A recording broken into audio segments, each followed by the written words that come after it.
Hello, how's everybody doing today? Tonight? Welcome. My name is John Lauler, and this is my thesis lecture recital, so you're going to have the pleasure of hearing me talk tonight. I apologize in advance. So, I've been really lucky to spend the last 2.5 years of my time here at Northeastern devoted to the study of classical music, which coming in was a deep weak spot for me. So I felt when I came here that it was all about classical music, and I decided to spend the majority of my time studying these cello suites by Bach.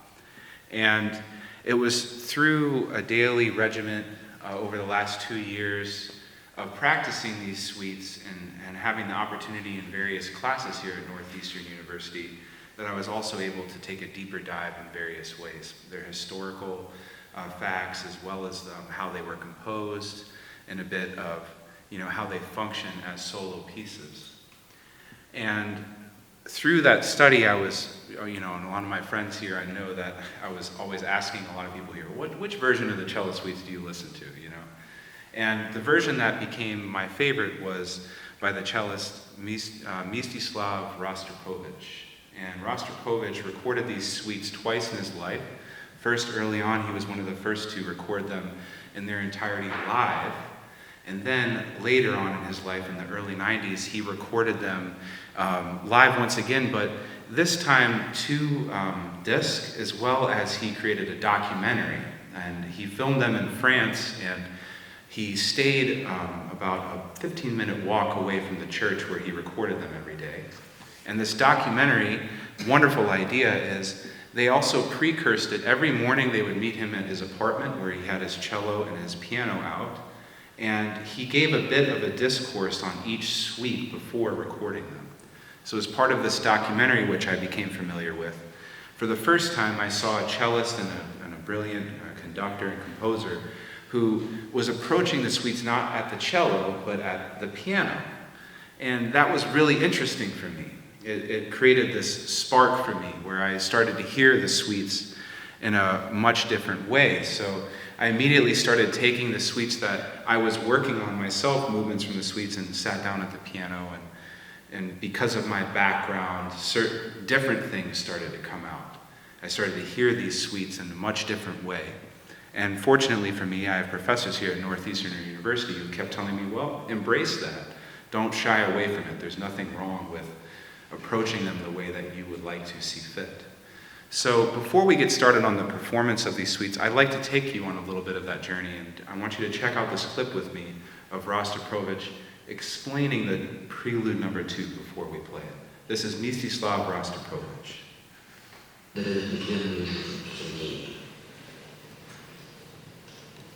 Вторая ситуация, она религиозная. Для меня каждый день имеет как бы 4 времени года. Раннее утро весна, то наступает день лета, вечер осень и ночь зима. И как раз вторая ситуация, которую я собираюсь записывать, она как бы осенняя ситуация по своему строению. Правильно натуральность.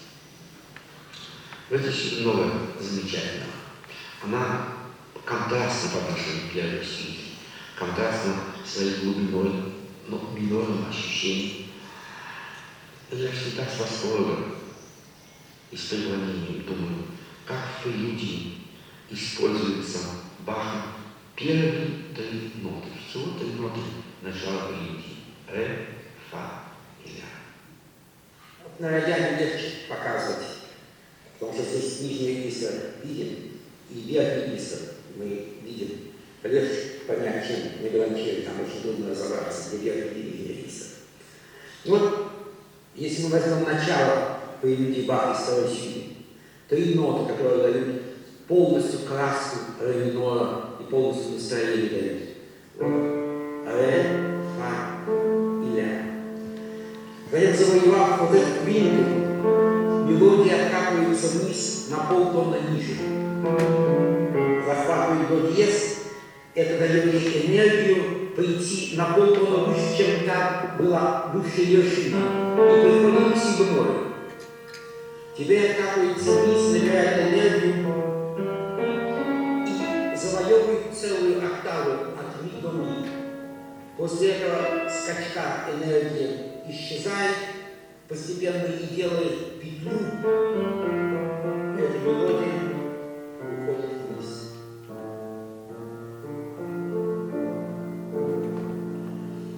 И вы знаете, когда, скажем, на инструменте, например, виолончель, скрипка, какая играет, все равно нажал клавишу высокого регистра, нажал клавишу низкого регистра, это одинаково легко или не одинаково трудно. А вот когда певец поет, вот это завоевание верхнего регистра, завоевание верхнего пространства, оно связано с напряжением вокальной связки, или вокальных связок. Когда он идет наверх, не значит, что обязательно нужно увеличивать звук, когда он идет к верхнему регистру, делать крещендо. Часто Рахманинов, который на Яле был один из самых великих пианистов вообще в существующей истории, особенно в своих сочинениях, когда он идет наверх, на вам делает диминуэндо, но он поднимается с такой затратой энергии наверх, даже затихая, что вы чувствуете, как будто он поднимается тяжесть. А вот в конце, да, вот я здесь записал несколько первых тактов этой стиля, прелюдии. Вот если мы верхушки нот соединим одной линией, то мы получим вот это движение вниз, движение вверх, как бы графическое изображение маленькой петля, как бы графическое изображение вот этой мелодии, это волнообразное движение. Иногда это завоевание верхнего и завоевание пространства может происходить скачками, например, ближе к концу прелюдии. Большими двумя скачками он завоевывает большое пространство от нижней ноты, почти самой нижней ноты в виолончели. Он завоевывает этими двумя скачками пространство. Потом он остается в этом же регистре, идет вверх, повторяет этот скачок на более высокой ступени. Здесь другой скачок, здесь повторяет здесь. Еще он может пойти. Но это уже завоевывается с большими трудностями, буквально каждой ступени. И вот он пришел к кульминации, верхнему соль. Ему не хочется оставаться с этим, он набрал много энергии, он продолжает двигаться.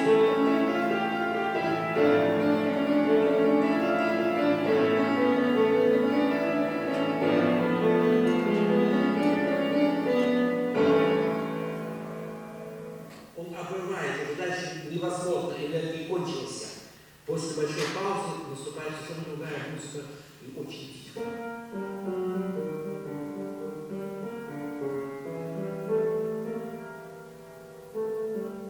И самый конец этой прелюдии. Скачок на терцию завоевывает ее и скатывается камень вниз. То же самое. Скатывается камень вниз.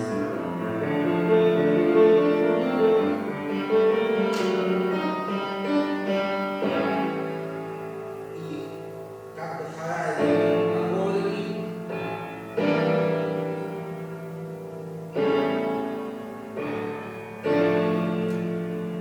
заканчивается это великое произведение прелюдии. Now I give you the variation on the prelude.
Thank you all so very much.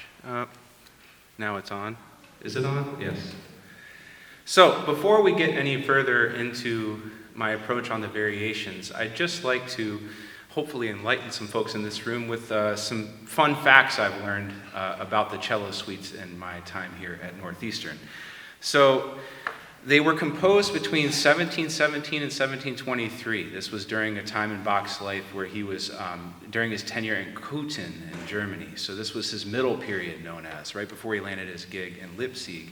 And these cello suites are actually an attempt for him, one of a few collections for solo instruments that were meant to display his pedagogical approach to music. So he was innovating at the time his approach to chromatic harmony and using, the emphasis of playing everything in all 12 keys, no matter what instrument that you were playing on. So these, most notably, there are 4 works that feature this kind of pedagogical approach: the cello suites, but also the violin partitas and sonatas, the little organ book, and the most notable Well-Tempered Clavier, were all part of these attempts from Bach to create a pedagogical approach to his music. He even wrote, if you could see, next slide.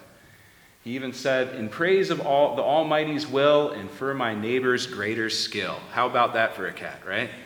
So he's looking out for you when he was writing these suites. And the unique thing about the cello suites, unlike the sonatas and partitas for violin and the 2 works for keys, is that they were left unpublished in his lifetime for a number of reasons, most notably because he was not as confident in them, because he was not a cellist. He was a very pronounced violin player, so he had no problem with releasing the sonatas and partitas, and those showcased really some of the most amazing things ever written for a solo instrument, right? But the cello suites kind of crossed a number of hands during his lifetime and after his lifetime. They were notably finished by his wife Anna, not by Bach, and it required a lot of participation with a lot of colleagues of his. He would go and visit a lot of cellists, including his wife and others, and check in with them. So they're not as involved of pieces, let's say, as the sonatas and partitas. They're not as challenging in that realm. But they present a lot of unique challenges that have made them quite approachable for a number of cellists. During that time, they were brought through history essentially by a group of cellists in private until they were unearthed in the late 19th century and then made popular as recording and performance pieces in the 20th century. So all of this changing of hands has caused a lot of debate on how to perform them. What bowings even, but also what keys are appropriate. There's been a lot of different approaches to the keys and different instruments. So now let's talk a little bit about this concept that I'd like to bring to your attention. It's a concept that I was taught when I was an undergrad at Columbia College. It was kind of the foundation for my work as a soloist, and it was the book that was, the Bible at Columbia while I was there. It was a book called Linear Harmony by the scholar Bert Ligon. And Bert Ligon, if you see, he defines linear harmony as melodic lines that connect chord changes smoothly through key chord tones and precise rhythmic placement. So when we're soloing in jazz, we're really just looking for that, It sounds really crazy when you get it together, and it's really impressive, but it's a basic concept of making sure that key chord tones, if you're playing your 1, your 4, your 5, that you're getting those 3, 7s, and roots kind of like on those strong beats to really emphasize the language of your solo, right? So as I'm studying the cello suites, I'm learning that Bach was essentially using these cello suites to demonstrate the exact same thing about 350 years prior. When you're looking at the cello suites, you'll see a lot of similar treatment. And we're dealing with the same thing, this concept of linear harmony, this one melodic line that has to drive and have the power as playing, 2 hands on the piano.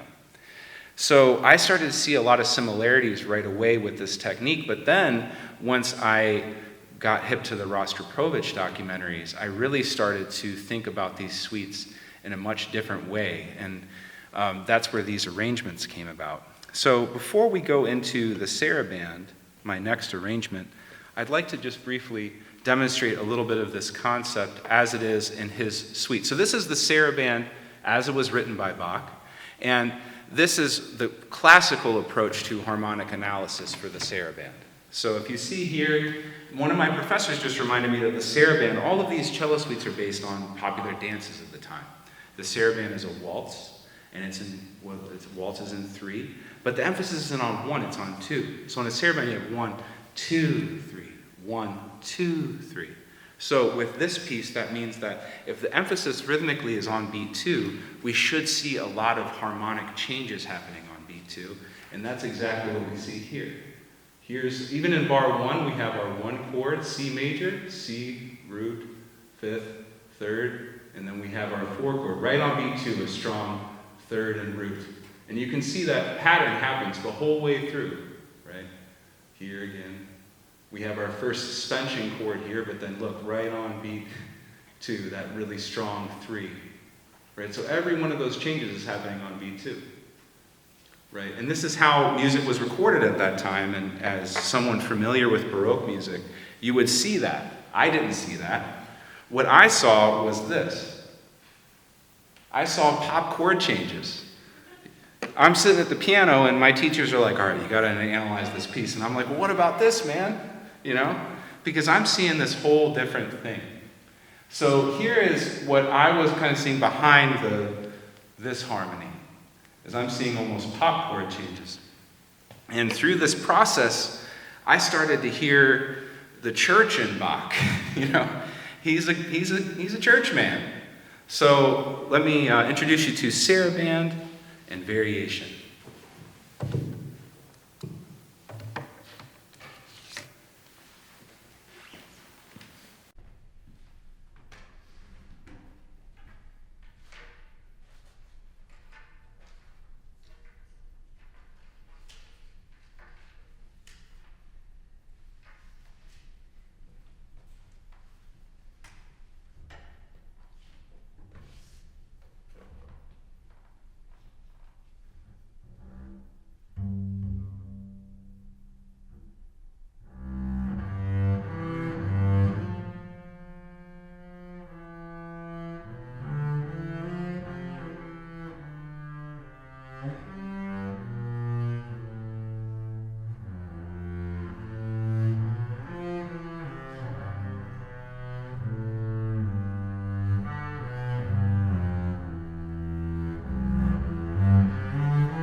getting used to this whole lecture thing, so I'm much more used to the gigging thing. But I missed the slide where we have Bach playing with Ray Charles, which was my inspiration for this moment. Okay, so moving on. Next we have the minuet. So going back to some of what Bach was looking to do, right?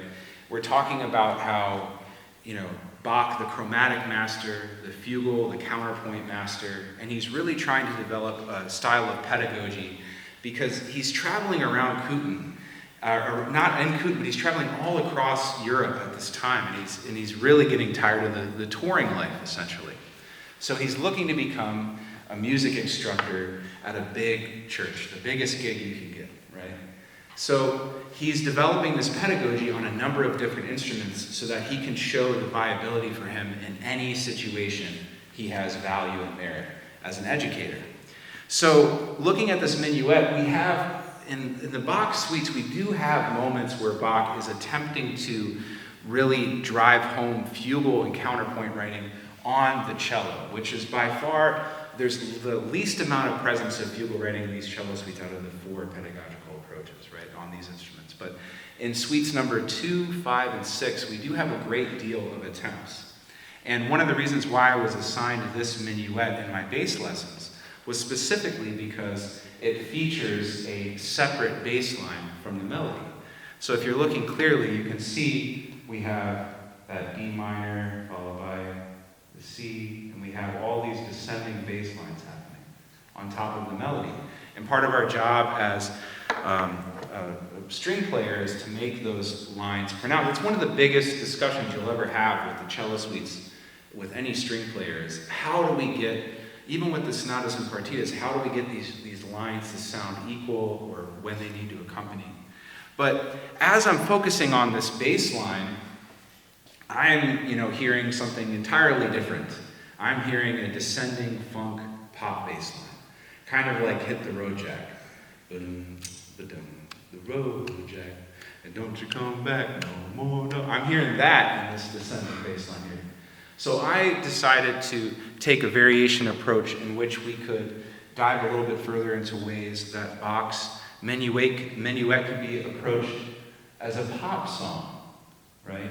So now we have it in 4/4, we have 16th note syncopations, a lot of things that you'll see in pop songwriting. I was thinking more from a 70s funk kind of point of view.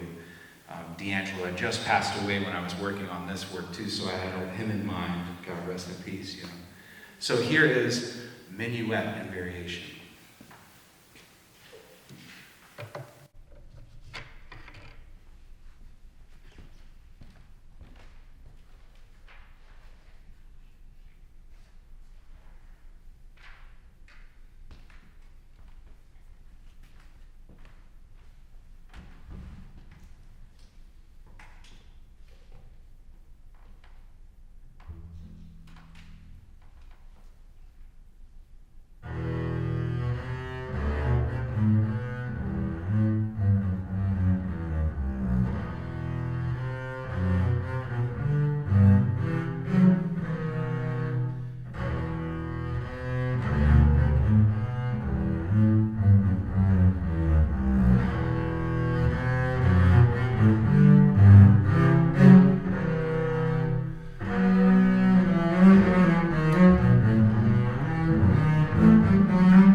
So I feel like I can throw that one at like, you know, my pop students, my students at like School of Rock, and all of a sudden they'd be like, whoa, man, like this guy Bach, you know? So now let's talk a little bit about, a little further about how we can start to conceive of melding these approaches, Bach's approach and jazz, specifically bebop. As I said, for my undergrad, I spent my whole time as a jazz studies student really trying to perfect the approach that was famously taken by bebop musicians in the 40s and 50s. And this concept of linear harmony is something that has followed me everywhere I go. And Bert Ligon's book is something that still remains on my office shelf, easy to reach, because I feel like I'm always coming back to it.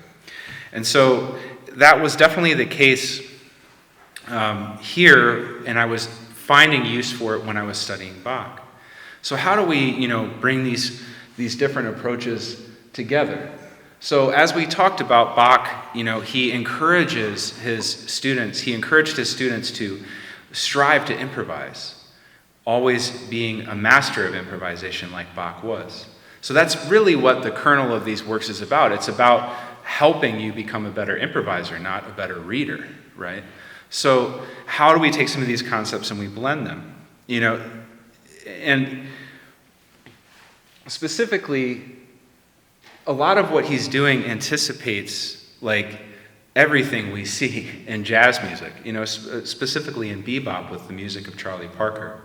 So I'd like to just show you one more brief clip of Bill Evans, because this interview keeps coming back to me. It's something I keep revisiting, and I think it was, as well as the Rostropovich clip, a real deep, meaningful bit that I saw that keeps coming up in my mind as I work on these variations. I think that jazz very seldom in its true state is presented to the average public. They do have an idea of jazz which is not quite true.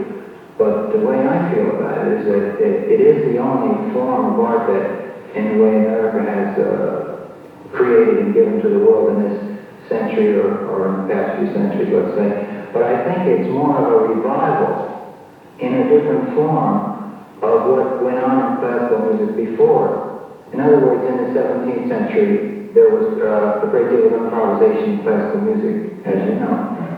And because of the fact that there were no electrical recording techniques or any way to harmonize or to catch music and to record it, the music was written so that it could be harmonized that way.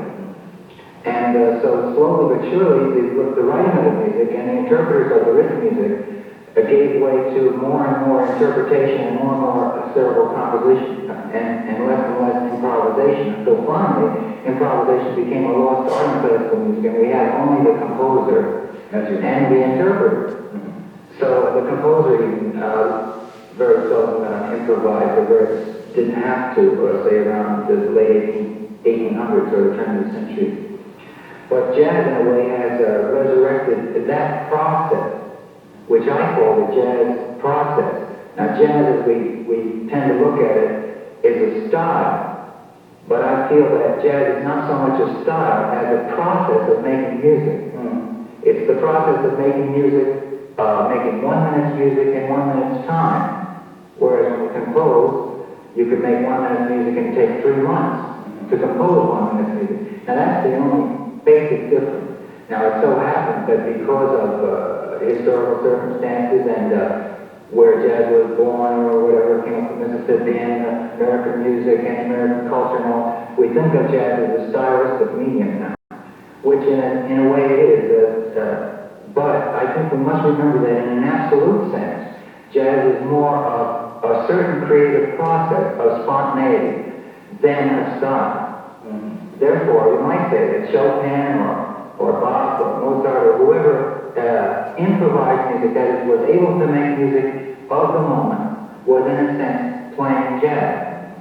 And we leave style out of it, and that's the way I feel about it in an absolute sense. So before we dive deeper into the variations, I'd like to experiment with this.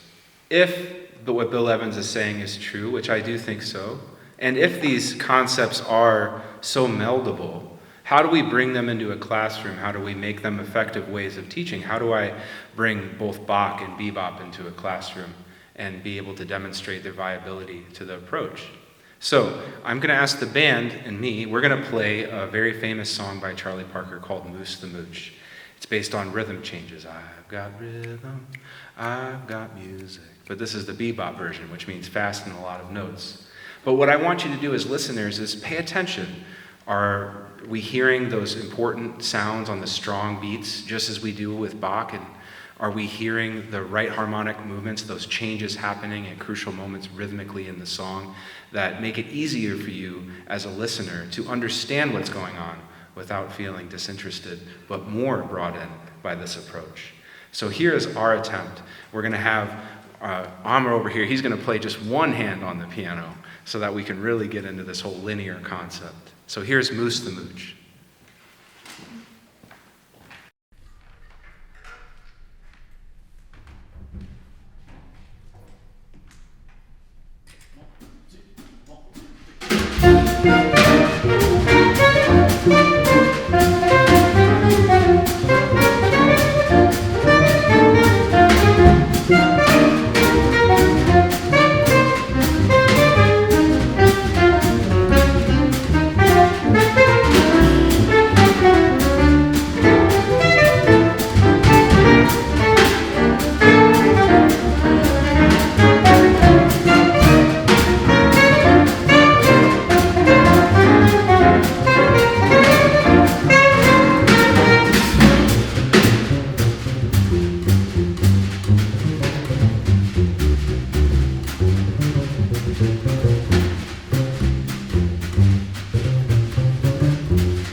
Thank you.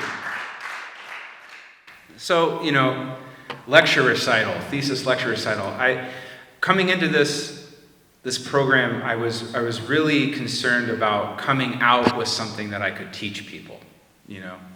I really wanted to have a concept that I felt good about, but also something that features music that I feel very, very passionate about. And the Cello Suites was definitely one of those things for me. It's been kind of like star on top of the hill or whatever, that I've been like, man, I want to get there one day, So the Cello Suites really came into my life that way. But when I came here in pedagogy program, lecture, I was like, okay, how do I mold two of my favorite things into one thing that I can bring into a classroom? And I'm surprised and happy to tell you that the Cello Suites, I think, offer an array of applicable pedagogy. And to a surprising amount that I'm actually, eager to bring them into classrooms everywhere. I'd love to see an approach to the cello suites that, where we can bring them into a jazz improvisation class and have students learn the cello suites and learn how to improvise that way. Why not, right?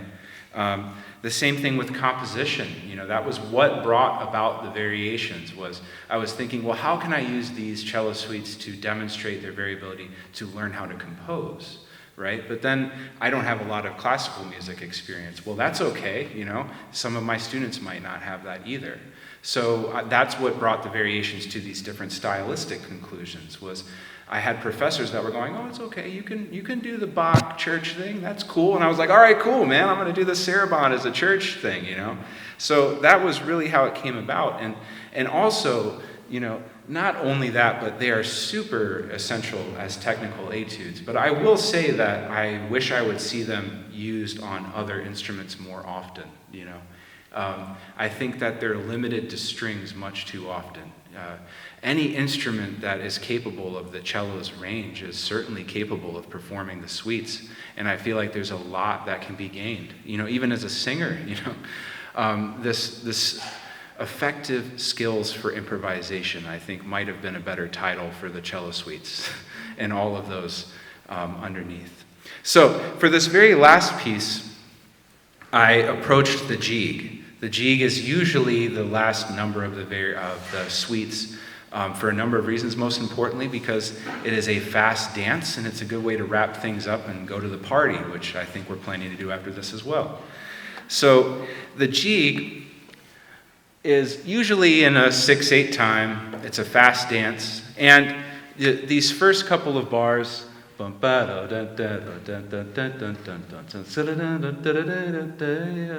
right? I was thinking, okay, how can I bring this into a jazz classroom? And I'm going to put myself in the position now as I might with one of my students one day. All right, here's the jig. Now I want you to turn this into rhythm changes. Okay, and I gave myself a little bit of time. I was like, all right, I was being my own teacher in this moment. I'm going to give myself 2 hours, and whatever I come up with is what I come up with. So this very first line,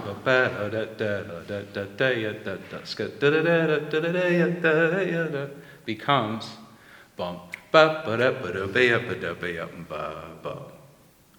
you hear that? Again.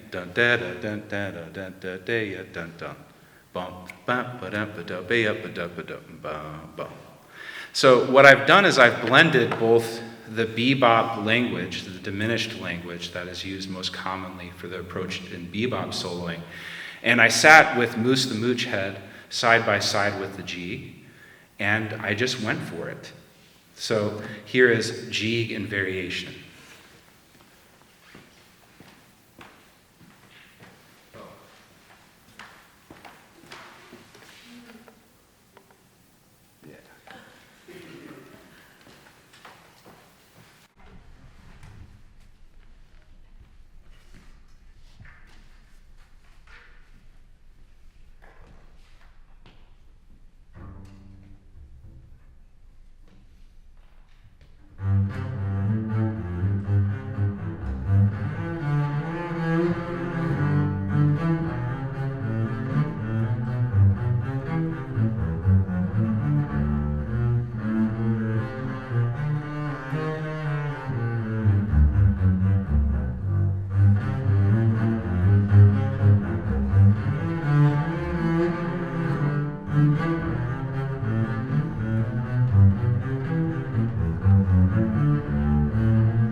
Thank you all.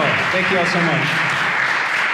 So in conclusion, before I wrap things up, the funnest thing that I learned about the cello suites and what got me brave enough to finally say, you know, I got to get up on the stage is I read this wonderful book by Jaap Schroeder that my professor turned me on to. It's a wonderful violinist. And he hit me to the fact that these suites, the preludes, now check this out, the preludes for the suites were meant to be tuning pieces.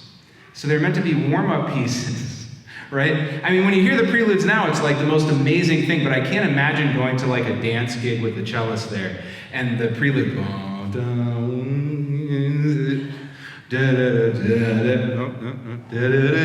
you know, it's like, so be inspired, try playing them. I was really terrified of playing these suites, and I think I've conquered some fears, which is part of what getting a master's degree is all about. So I wanted to, first of all, start off by thanking these musicians on stage. Thanks to I love to call him this Professor Rich Moore on the show. We have, Amr, if you can stand up so everybody can see your wonderful face. We have Amr Fahmy on the keys. And then my brother from another mother, Mr. Greg Essig on the drums. This music required a lot of participation, so I'm really grateful that I was, able to be accompanied by some of my favorite musicians and certainly some of the most fantastic musicians in this lovely city of Chicago. So please, one more time for the band.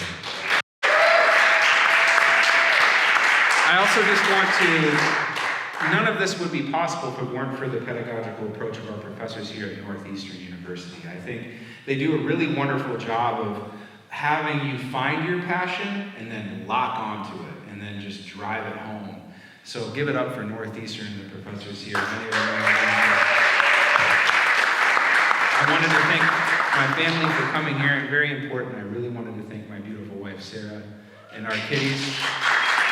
I don't think any of this would have been made possible without her, so thank you, Sarah. And we'll be taking the party to Fireside. I hope to see you guys there. Take care.